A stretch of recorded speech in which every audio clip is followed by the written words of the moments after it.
Hi guys, welcome to my YouTube channel, The Lightroom. I'm super delighted to have you here.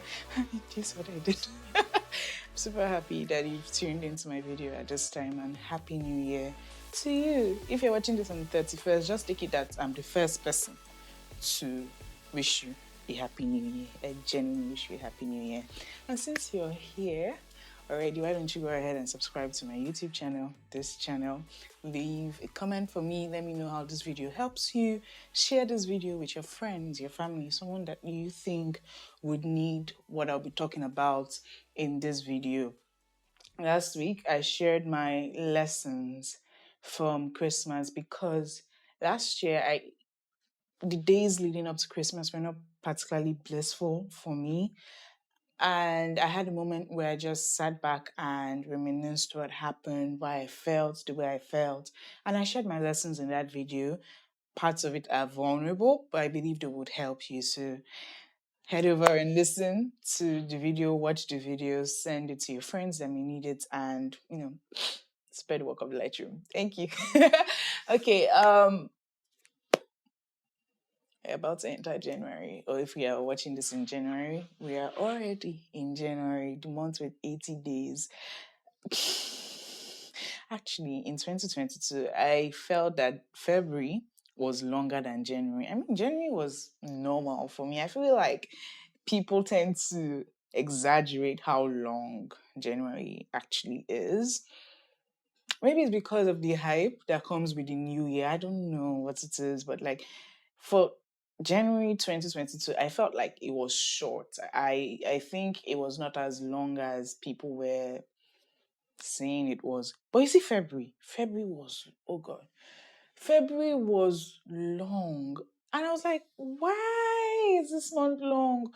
Why is it not finished? It's just 28 days. Why so long? I wasn't getting it, but it was a long month. But we finished it eventually. I like to categorize January into 3 seasons because on a normal year or generally it's considered long, and it's not a lie, maybe. But I like to categorize it into 3 seasons. Number 1, the first season is the excited phase. Everyone is pumped about the new year. New year, new me. New year, new resolution. This year I will do this. This year I will do that. And it's really good to watch people make goals, make resolutions, decide to do things better. There is an energy that comes with the new year. You can almost cut it through with a knife. You can just feel it everywhere. Brands are doing it, people are talking about it. And it's a great avenue for you to jump on other people's energy, to have some energy of your own. It's really great. But usually that excitement starts to trail off by the 10th of January, the 11th of January. Reality starts to kick in, and that introduces us to the next phase, the reality check. By the 11th of January, most brands have stopped their promo sales for the new year. Things are starting to normalize. If your company or where you work went on break for the new year or the Christmas season, things are starting to reopen. Customers are back again. Everything is fading back to normal. And then you begin to think about your decisions during December, if it was dirty or clean, and if your decisions were wise or not, because it's the paycheck from December that is going to carry you till January ending, except you have multiple streams of income or you decidedly planned your January in a way that you won't be broke or you will not experience a I'm proud of you. I'm so proud of you. But that's when the reality check usually sets in. Money is finishing, bills are piling up. It's January again. Then the third season that I like to think about is what I call the cold winter. This is the end of January, and most people have started to lose their ginger for the new year. Things are just fading to just another day, just another week. That ginger is dying a lot. And I think about it. What then happens with the resolutions you made at the beginning of the year? Like, is there a timeline for how valid they are? Like, does it end in March or does it end in February for you? In 2017, I just got tired of setting resolutions because it felt like when I get to March, I'm done. I don't even remember the goals I set, or I am far away from achieving them. And even though the year is not done or even halfway through, I'm just tired already. I understand. I've been there before. I know you may feel the same way. But I'm here to share some tips with you to help you survive the month of January, to help you just get through it and get through it well, get through it really well. Number one point that I want to share with you, think of January 1st as just another day. And I'm not saying this to kill your vibe for the new year. I'm not saying this to discourage you from hyping yourself about January 1st. But if you start to see each new day as what it is, a new day, you may just have a better perspective to life and your goals, really. Because there is nothing so special about January 1st that makes the entire year or the days after January 1st suddenly better or for you or introduces you to a new version of yourself. Not necessarily.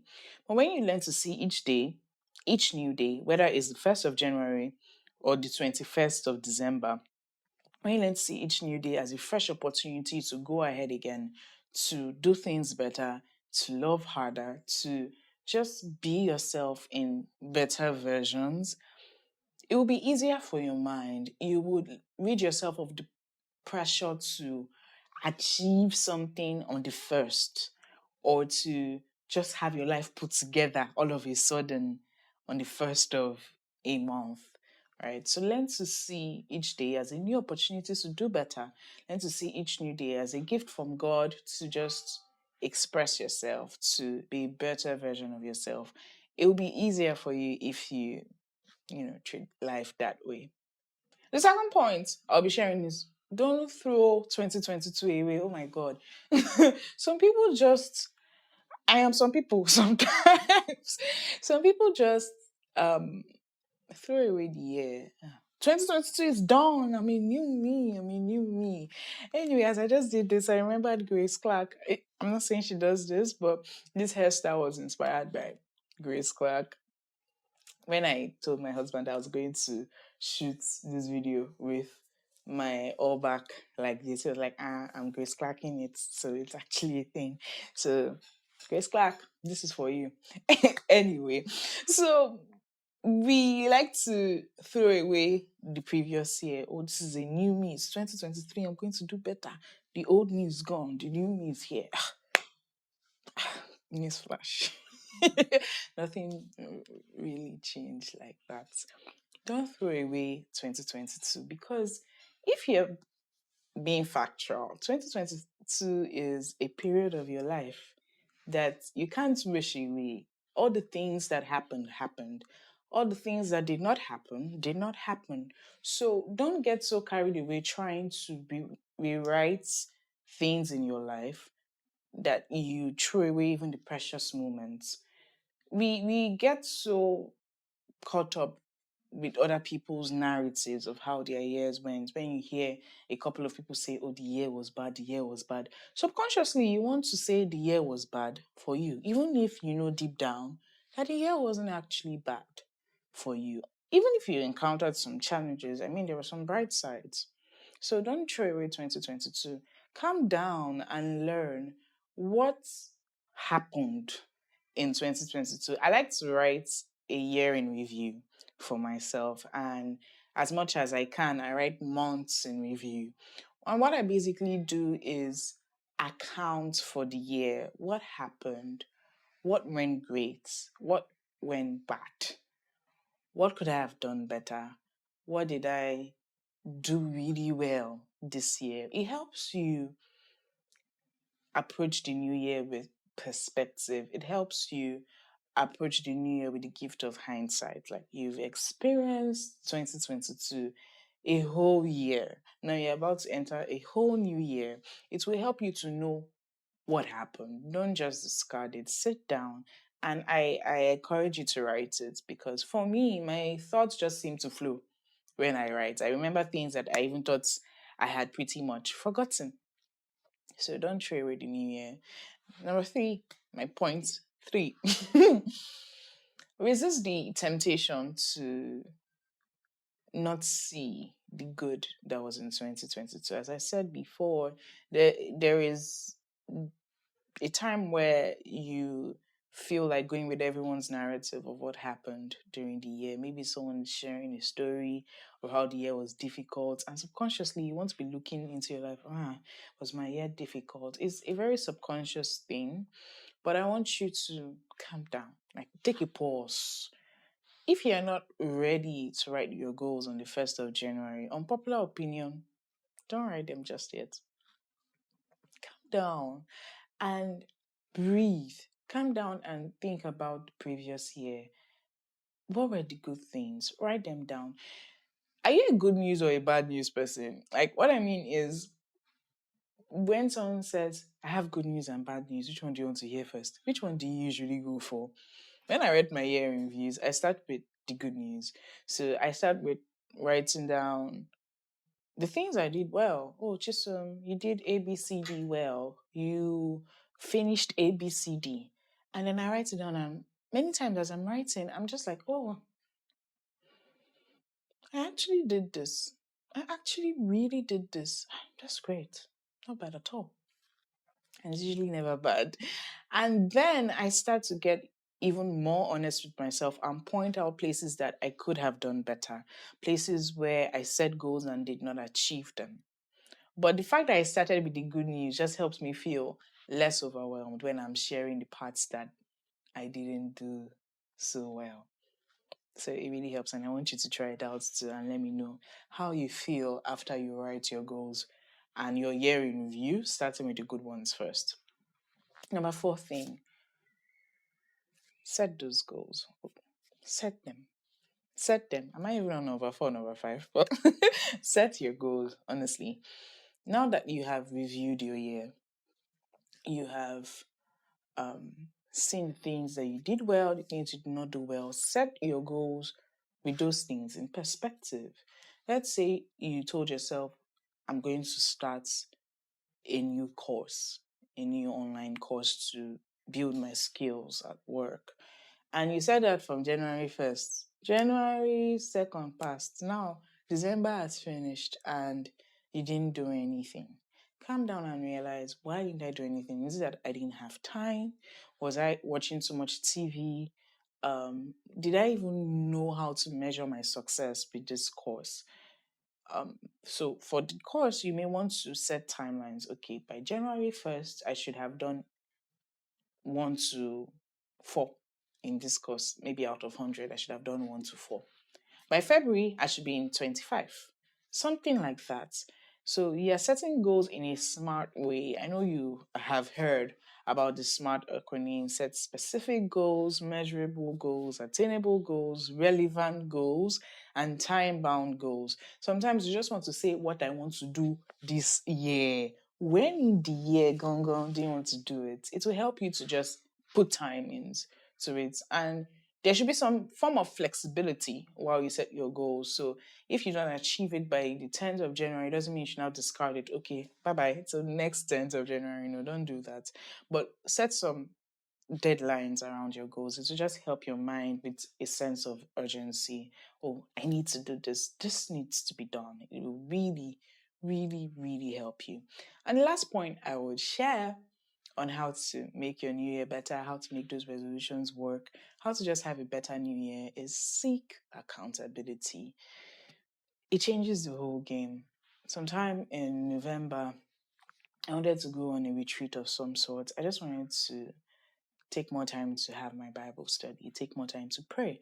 And I realized that I wasn't praying and studying as much as I wanted to in that period. And I was legit busy. Like I had things that were genuinely important to do, and I was genuinely occupied. But I also realized that I somehow had time to watch Friends. I somehow had time to watch The Mentalist. And I have such a toxic relationship with Friends because I'm watching the series and many times I'm offended, I'm angry. I'm like, why does Rachel not have sense? Rachel is so selfish. Oh my God.